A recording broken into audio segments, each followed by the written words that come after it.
Good morning दोस्तों, स्वागत है आपका एक और स्टोरी सेशन में। तो चलिए आज की कहानी को शुरू करते हैं। रात का समय था, चारों ओर घुप अंधेरा छाया हुआ था।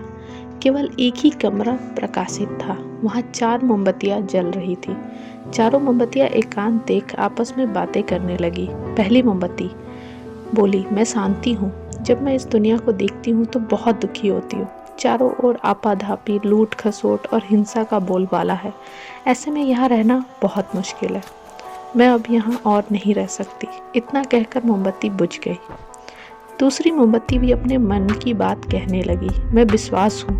मुझे लगता है कि झूठ, धोखा, फरेब, बेईमानी मेरा वजूद खत्म करते जा रहे हैं। यह जगह अब मेरे लायक नहीं रही।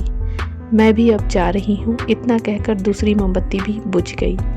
तीसरी मोमबत्ती भी दुखी थी। वो बोली, मैं प्रेम हूँ। मैं हर किसी के लिए हर पल जल सकती हूँ, लेकिन अब किसी के पास मेरे लिए वक्त ही नहीं बचा।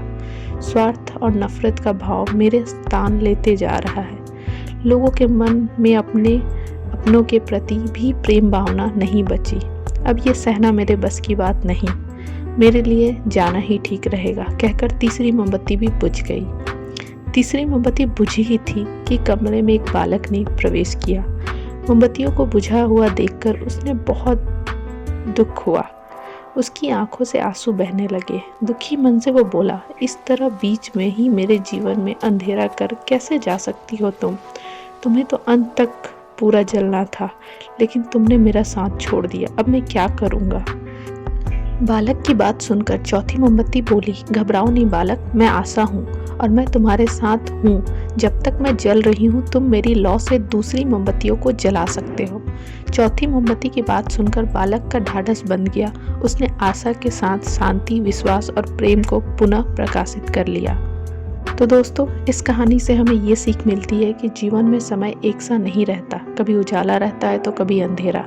अब जीवन में अंधकार आए, मन अशांत हो जाए, विश्वास डगमगाने लगे और दुनिया पराई लगने लगे, तब आशा का दीपक जला लेना।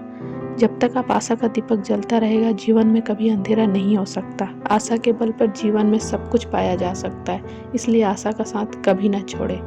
तो इसी के साथ हम इस कहानी को ख़त्म करते हैं। एक और स्टोरी में हम मिलेंगे। तब तक के लिए धन्यवाद।